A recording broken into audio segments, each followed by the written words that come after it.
हाँ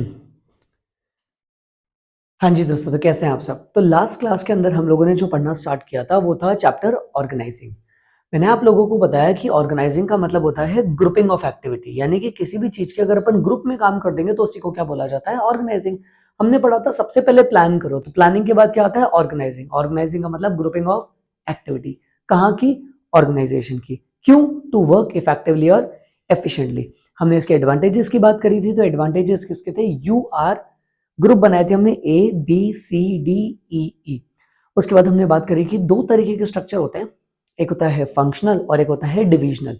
फंक्शनल होता है काम के बेसिस पे और डिविजनल होता है प्रोडक्ट के बेसिस पे।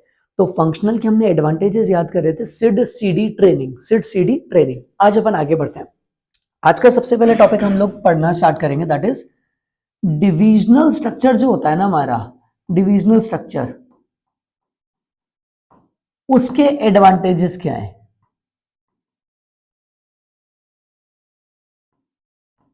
तो आपको बस इतनी सी बात याद रखनी है, डिविजनल स्ट्रक्चर होता है प्रोडक्ट के बेसिस पे। अग्री, डिविजनल किसके बेसिस पे होता है, प्रोडक्ट के बेसिस पे। तो हमारी जॉब है ना बैंगलोर में लगी, एक प्रोडक्ट वाली कंपनी थी जहां पे हमारे पूरा प्रोडक्ट संभालना था। जॉब कहाँ लगी, बैंगलोर में। अब बैंगलोर में कोई जानकार तो है नहीं, तो हम कहाँ रुके, पीजी। गाने सुनने के लिए दो चीजें यूज करते थे, एक सीडी यूज करते थे और एक हम एफएम यूज करते थे। आपको बस इतनी सी बात याद रखनी है, कोई भी आप लोगों से पूछ ले डिविजनल के फायदे क्या है, तो याद रखना बैंगलोर में जॉब लगी थी प्रोडक्ट वाली कंपनी में, तो कहाँ रुके थे हम, पीजी में। पीजी में हम कैसे टाइम पास करते थे, गाने सुनते थे, सीडी और एफएम। पीजी सीडी एफएम, जल्दी से रिपीट करो क्या होगा, पीजी सीडी एफएम। अब बड़े ही ध्यान से सुनना, पी से हो जाता है प्रमोट, प्रमोट फ्लेक्सिबिलिटी। पी से क्या हो जाता है, प्रमोट फ्लेक्सिबिलिटी। बड़े ही ध्यान से सुनना, डिविजनल स्ट्रक्चर का मतलब होता है प्रोडक्ट के बेस पे, जैसे chocolate department, toffee department, medicine department. तो चॉकलेट डिपार्टमेंट का सेल्स, परचेज, फाइनेंस सब यही देखेगा, ऐसे टॉफी का सेल्स, परचेज, फाइनेंस, स्टॉक सारे ये देखेगा। अगर एक दिन इधर का परचेज डिपार्टमेंट का बंदा नहीं आया तो इधर वाला आके काम कर देगा, क्योंकि उसको परचेज करनी तो आती है ना। तो इधर उधर होके काम हो सकता है, जिसको बोलते हैं प्रमोट फ्लेक्सिबिलिटी। जी से हो जाता है ग्रोथ एंड एक्सपेंशन, सी से हो जाता है कोऑर्डिनेशन। लेकिन अब की बार दो डिपार्टमेंट में कोऑर्डिनेशन नहीं है, अब की बार within the department coordination होता है। यानी कि हमारी ही चॉकलेट डिपार्टमेंट का परचेज वाला बंदा, सेल्स वाला बंदा, मार्केटिंग वाला बंदा, स्टॉक वाला बंदा, इन सबको आपस में क्या करना पड़ेगा, कोऑर्डिनेशन करना पड़ेगा। बोलो बात समझ में आया, क्लियर है। अच्छा, मुझे एक बात बताओ, मान लो कि दो तरीके के हमारे डिपार्टमेंट्स होते हैं, एक होता है फंक्शनल और दूसरा हो जाता है हमारा कौन सा, डिविजनल। यही पढ़े हम लोगों ने, फंक्शनल और डिविजनल। तो मुझे बताओ फंक्शनल के हमने क्या बात करी थी, क्या बात करी थी, काम के बेसिस पे। किसके बेसिस पे, काम के। और यहां डिविजनल में हमने बात करी थी किसके बेसिस पे, प्रोडक्ट के बेसिस पे। किसके बेसिस पे, प्रोडक्ट। तो हमने यहां बात करी थी एक ही जना एक काम करता है, हाँ है ना। जैसे मैं हूं परचेज डिपार्टमेंट का, तो मैं क्या काम करता रहूंगा, परचेज का। हाँ, लेकिन परचेज मुझसे बेहतर कोई और नहीं कर सकता। मैं परचेज का काम करता हूं लेकिन मुझसे अच्छी परचेज कोई और नहीं कर सकता, इसीलिए मेरे पास क्या आ जाती है उसके अंदर, स्पेशलाइजेशन। बोलो बात समझ में आए। लेकिन डिविजनल के अंदर जब एक बंदे को काम दिया, जैसे चॉकलेट डिपार्टमेंट, तो आप मुझे बताओ उसको चॉकलेट डिपार्टमेंट में क्या क्या आता है, चॉकलेट डिपार्टमेंट में उसको क्या क्या आता है। द आंसर इज, उसको चॉकलेट डिपार्टमेंट के अंदर सारे काम आते हैं। उसको परचेज भी, सेल्स भी, मार्केटिंग भी, फाइनेंस भी, सारे काम आएंगे या नहीं आएंगे। तो याद रखना, एफ से जो हमारा पॉइंट बनता है ना, मतलब जो डी से हमारा बनता है, that is development of. D से कौन सा बन जाएगा हमारा, डी से हमारा बन जाएगा that is development of various skill, development of various skills. बोलो बात समझ आए। PG C D F M, PG C D F M. P से प्रमोट फ्लेक्सिबिलिटी, जी से हो गया ग्रोथ, सी से हो गया कोऑर्डिनेशन, डी से हो गया डेवलपमेंट ऑफ वेरियस स्किल्स। उसको सारे काम आते हैं, पर हाँ स्पेशलाइजेशन नहीं है, लेकिन आते सारे काम है। अगला बड़े ही ध्यान से सुनना आप लोग, देखो ध्यान से। मेरे को एक बात बताओ, मान लो हम एक डिपार्टमेंट में काम कर रहे हैं, डिपार्टमेंट का नाम है मान लो मैं परचेज में काम करता हूँ। कहाँ काम करता हूँ, परचेज डिपार्टमेंट में काम करता हूँ। कहाँ काम करता हूँ, परचेज डिपार्टमेंट में काम करता हूँ, ठीक है। और हमारा, मुझे बताओ ये परचेज में काम करता हूँ तो कौन सा स्ट्रक्चर हुआ, फंक्शनल या divisional. Answer is functional, answer हुआ फंक्शनल, आंसर हुआ फंक्शनल। कौन सा हुआ जल्दी से बताओ मुझे, आंसर जो हुआ हमारा दैट इज फंक्शनल स्ट्रक्चर। तो याद रखना ध्यान से, हम लोग फंक्शनल स्ट्रक्चर में, मान लो इस स्ट्रक्चर में लॉस हो गया, क्या हो गया, इस स्ट्रक्चर में लॉस हो गया, तो मुझे एक बात बताओ, मैं कंपनी का मैनेजर, क्या हो गया, लॉस हो गया, तो मैं जाके सेल्स डिपार्टमेंट पे चिल्ला रहा हूं, हाँ भाई लॉस क्यों हो गया, क्यों हो गया लॉस, तो बोलता है सर मेरी गलती नहीं है, मैं तो बेचना चाहता था, ये जो स्टॉक डिपार्टमेंट वाला है ना, ये मुझे स्टॉक ही नहीं देता था। तो मैं स्टॉक डिपार्टमेंट के पास गया, मैंने बोला क्यों रे, तू इसको स्टॉक क्यों नहीं देता था, बोलता सर स्टॉक तो तब दूंगा ना जब परचेज वाला मुझे खरीद के ला कर देगा, मेरी गलती नहीं है, गलती किसकी है, परचेज वाले की। मैं परचेज वाले से पूछा क्यों रे, तो उसको खरीद के क्यों नहीं देता था, बोलता सर खरीद के तो तब दूंगा ना जब फाइनेंस वाला मुझे पैसा देगा, फाइनेंस वाले को मैं बोल बोल के थक गया, पैसा दे दे, खरीदना देता ही नहीं था, मैं फाइनेंस वाले के पास गया, मैंने क्यों नहीं देता था पैसा, बोलता है सर जब तक सेल्स वाला बेचेगा नहीं तो मेरे पास फाइनेंस कहां से आएगा, घूम फिर के वापस से वही बात पहुंच गई। यानी कि फंक्शनल स्ट्रक्चर में मैं पता ही नहीं कर पाया गलती किसकी है।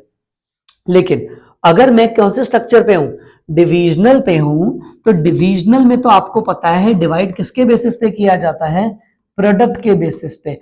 तो अगर चॉकलेट डिपार्टमेंट में गलती है तो भैया चॉकलेट डिपार्टमेंट ही रिस्पॉन्सिबल है, इधर हमारे को पता पड़ जाता है। तो याद से सुनना, इसके हमने एडवांटेजेस क्या किए थे, पीजी सीडी एफएम। तो आंसर क्या था, प्रमोट फ्लेक्सिबिलिटी, जी से ग्रोथ, सी से कोऑर्डिनेशन, डी से कौन सा हो गया था, development of various skills, F से हो जाता है फिक्सेशन ऑफ रिस्पॉन्सिबिलिटी। क्या हो जाता है सर, डिविजनल स्ट्रक्चर में रिस्पॉन्सिबिलिटी फिक्स हो पाती है, तो फिक्सेशन ऑफ रिस्पॉन्सिबिलिटी। अब मुझे एक बात बताओ, बंदे को परचेज भी आती है, सेल्स भी आती है, फाइनेंस भी आती है, मार्केटिंग भी आती है, उसने सारे काम कर रखे हैं, तो उसको फ्यूचर में मैनेजमेंट करने में आसानी हो जाती है। तो क्या हो जाता है, एम से हो जाता है managerial skills for future, development of managerial skills for future. बोलो बात समझ में आई।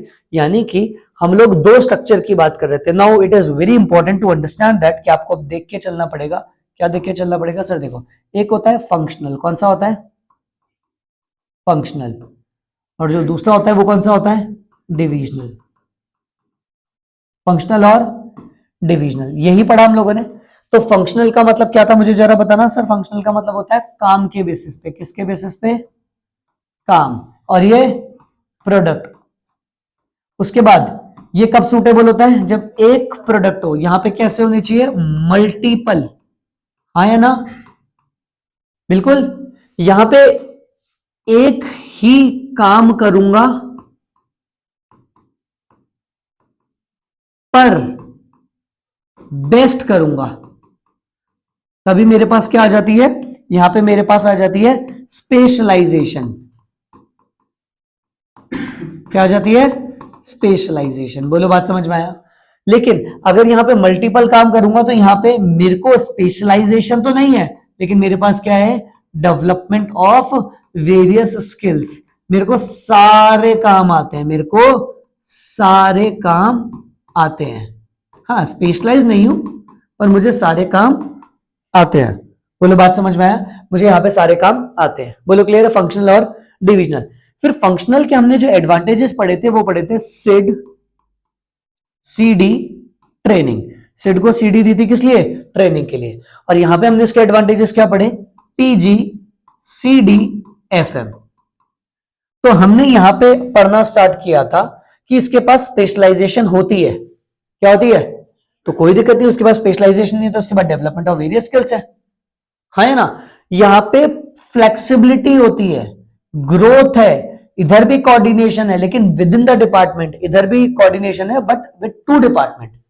यहां पे डुप्लीकेशन ऑफ वर्क नहीं होता, यहां पे ड्यू केयर होती है, यहां पे ट्रेनिंग आसान है, यहां पे फिक्सेशन ऑफ रिस्पॉन्सिबिलिटी नहीं है तो यहां पे होती है, और मैनेजरियल टैलेंट फॉर फ्यूचर। ऐसे करके मैंने आपको इसके एडवांटेजेस याद कराए। नाउ अब हमें ज्यादा दिमाग नहीं लगाना, गलतियां नहीं करनी, आपको बस इतनी सी बात याद रखनी है, जो एडवांटेजेस हमारे पास इधर थे ना, जो एडवांटेजेस हमारे पास इधर थे, यानी कि किसके, जो एडवांटेजेस हमारे पास थे, जो एडवांटेजेस हमारे पास थे फंक्शनल के, वो डिविजनल के क्या बन जाते हैं, डिस एडवांटेज। और जो एडवांटेजेस इधर थे वो इधर क्या बन जाएंगे, डिस एडवांटेज। बोलो बात समझ में आई?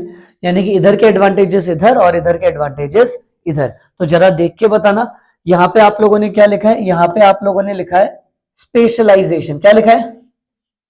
तो डिविजनल में स्पेशलाइजेशन नहीं होती, नो स्पेशलाइजेशन। यहां पे आपने लिखा है ट्रेनिंग बिकम इजी। यहां पे तो ट्रेनिंग बहुत कॉम्प्लेक्स है, क्योंकि परचेज भी सिखाओ, सेल्स भी सिखाओ, मार्केटिंग भी सिखाओ, फाइनेंस भी सिखाओ, सारे काम सिखाओ। यहां पे आपने बोला था डुप्लीकेशन ऑफ वर्क नहीं होता।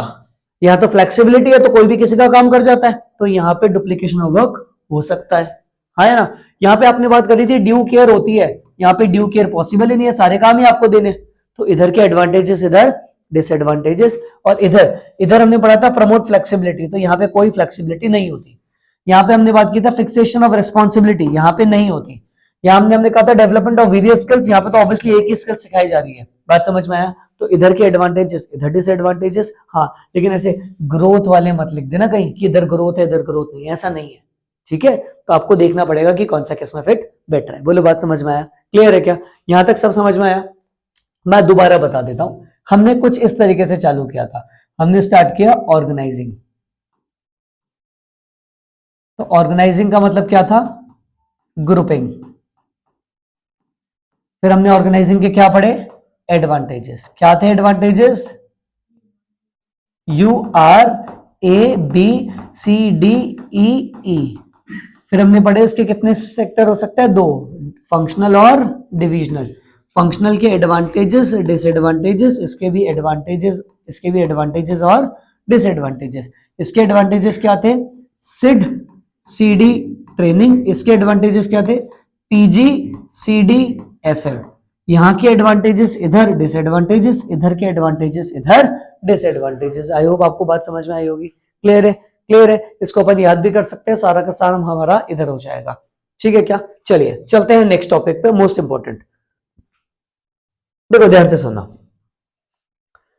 क्या होता है, सारा काम मैं खुद तो नहीं कर सकता ना, कितना काम मैं खुद से करूंगा? तो मैं क्या करता हूं, पावर को, किसको? पावर को ट्रांसफर कर देता हूं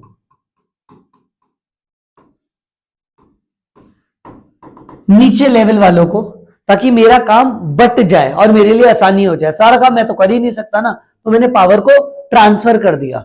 इसी पावर को ट्रांसफर करने को बोला जाता है डेलीगेशन। क्या बोला जाता है? Delegation. What is delegation? Transferring of authority from one person to another person. एक पर्सन से दूसरे पर्सन को अगर आप पावर ट्रांसफर करते हो तो उसको बोलते हैं डेलीगेशन। तो डेलीगेशन का मतलब क्या हो गया, जरा बताना सर। डेलीगेशन का मतलब है ट्रांसफर ऑफ पावर। जैसे मान लो कि मैं कंपनी का हेड हूं, सारे पावर मेरे पास है, तो मैंने 3 मैनेजर बनाए, M1 M2 और M3। मैंने सारा मेरा कैश का काम इसको दे दिया। बताओ, पावर तो मेरे पास थी ना, पर इसको डिसीजन लेने की पावर मैंने दे दी। इसी को क्या बोला जाता है? डेलीगेशन। बोलो बात समझ में? Now the most important thing जो हम लोगों को याद रखनी है वो ये है कि डेलीगेशन के 3 एलिमेंट्स होते हैं। कितने एलिमेंट होते हैं? डेलीगेशन के 3 एलिमेंट होते हैं।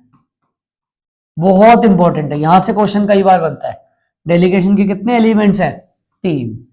तो आपको इसके बेसिस बहुत अच्छे से आने चाहिए। सर कौन कौन से 3 एलिमेंट है, जरा देखते हुए हम लोग चलेंगे। सबसे पहला जो एलिमेंट आता है हमारे पास, तो पहले तो बेसिस लिखेंगे हम, फिर होता है अथॉरिटी, रिस्पॉन्सिबिलिटी और अकाउंटेबिलिटी। कितने होते हैं टोटल? 3। अथॉरिटी, रिस्पॉन्सिबिलिटी और अकाउंटेबिलिटी। बोले बात समझ में आया? सबसे पहले हम देखेंगे मीनिंग। क्या देखेंगे? मीनिंग। तो याद रखना, अथॉरिटी का मतलब होता है राइट टू गिव कमांड। किसी को कमांड देने को क्या बोला जाता है? अथॉरिटी। मैंने बोला जरा बोतल में पानी भर के लेके आना बच्चे, तो मेरे पास ये पावर थी। हमारे पापा ने हमें बोला जा बाहर से न्यूज़पेपर लेकर आ और यहां लाके रख दे, तो भाई पिताजी है, पावर है उनके पास हमारे ऊपर, तो उसको क्या बोला जाता है? अथॉरिटी। हमें वो काम करना पड़ेगा, तो इसको क्या बोला जाता है? रेस्पॉन्सिबिलिटी, यानी कि obligation. To perform the task, perform the task, इसको क्या बोला जाता है? ऑब्लिगेशन, यानी कि रिस्पॉन्सिबिलिटी। अब फाइनल आंसर कौन सा होगा? जस्ट टेक एन एग्जांपल, मेरे पापा ने मुझे बोला कि जा बेटा किचन में से 2 ग्लास पानी भर के ले आ, मेहमान आए हैं। तो मैंने किचन में आवाज लगा दी, भैया तो किचन में ही है ना, पानी ले आ। तो भैया नहीं लेकर आया, तो पापा किसको डांटेंगे, उसको या मुझे? मुझे। द रीजन इज, उन्होंने मुझे बोला था ना, तो अकाउंटेबिलिटी मेरी है। मैंने चाहे अपनी रिस्पॉन्सिबिलिटी भैया पर ट्रांसफर कर दी, लेकिन अकाउंटेबिलिटी तो मेरी है। यानी कि फाइनल आंसर कौन देगा?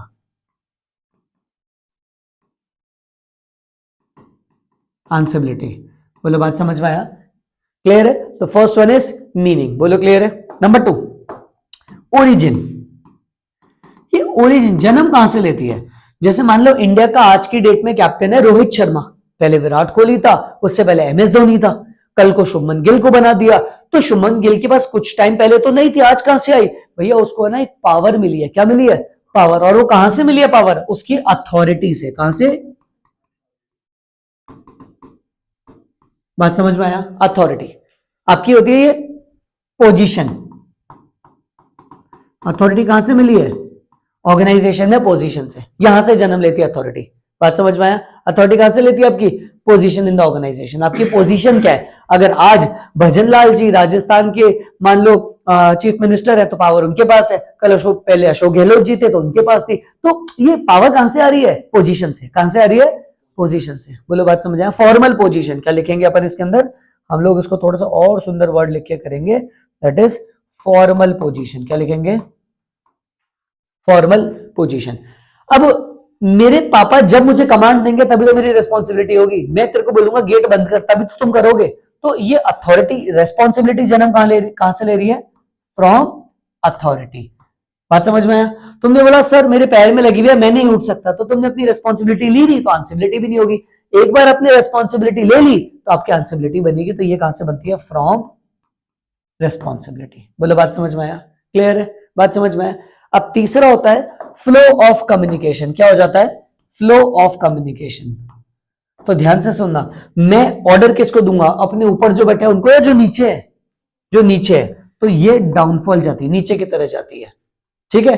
अब वो क्या बोलेंगे? ऊपर की तरफ। जैसे मैंने ऑर्डर दिया इस साल मुझे 20 लाख की सेल चाहिए, तो मैं नीचे की तरफ ऑर्डर दे रहा हूं। वो लोग ऊपर की साइड में बात करेंगे, सर 20 लाख की, इस बार आपको 25 लाख की करके देंगे। तो ये अपवर्ड्स और ये भी अपवर्ड्स। बोलो बात समझ में आया? Last is delegation. डेलीगेशन, क्या अथॉरिटी डेलीगेट हो सकती है? हाँ। क्या मैं अपनी पावर डेलीगेट कर सकता हूं? जस्ट टेक एन एग्जांपल, तुम लोग टेस्ट दे रहे हो, तो मैंने क्लास में एक को बोला इधर इधर यहां खड़ा हो जा, मैं आ रहा हूं, बच्चों पे ध्यान देना, चीटिंग ना करिए। पावर मेरी थी पर मैंने तुम्हें ट्रांसफर कर दी। तो authority can be transfer. Authority can be, जैसे स्कूल के अंदर मॉनिटर बना के अपनी पावर दे दी जाती है। ठीक है? रिस्पॉन्सिबिलिटी मे और मे नॉट हो भी सकती है। और जस्ट टेक एन एग्जांपल, मैंने तुम्हें बोला पानी बढ़ लाओ, तो तुमने अपने दोस्त को भेज दिया, तो वो बढ़ लाया, तो ठीक है ना। लेकिन जैसे मान लो तुमने मुझे पे करा, तो मुझे पढ़ाना है ना, अब ये मैं पावर किसी और को दे नहीं सकता। अग्री कर रहे हो? तो रेस्पॉन्सिबिलिटी हो भी सकती है और नहीं भी, लेकिन अकाउंटेबिलिटी तो कभी भी ट्रांसफर नहीं हो सकती। सर अगर मैं किसी और टीचर को भी लाऊंगा तो भी जिम्मेदारी तो मेरी ही रहेगी कि तुम्हारा कोर्स कंप्लीट हो जाना चाहिए। स्टार मार्क क्वेश्चन है, मैंने एज इट इज बनाकर दे दिया आप लोगों को, और इसी तरीके से इसको बनाया जाएगा एग्जाम में, रंग बिरंगे पेनों से नहीं। आपको बस इसी तरीके से टेबल फॉर्म में इसको आंसर को प्रेजेंट करना पड़ेगा। दैट इज डेलीगेशन के कितने एलिमेंट होते हैं? 3। कौन कौन से? अथॉरिटी, रिस्पॉन्सिबिलिटी और अकाउंटेबिलिटी। तो इसमें कितने पॉइंट होंगे? 4। पहला मीनिंग, दूसरा ओरिजिन, तीसरा फ्लो और चौथा डेलीगेशन। आई होप समझ में आया होगा। बचा हुआ अपन नेक्स्ट क्लास में करते हैं।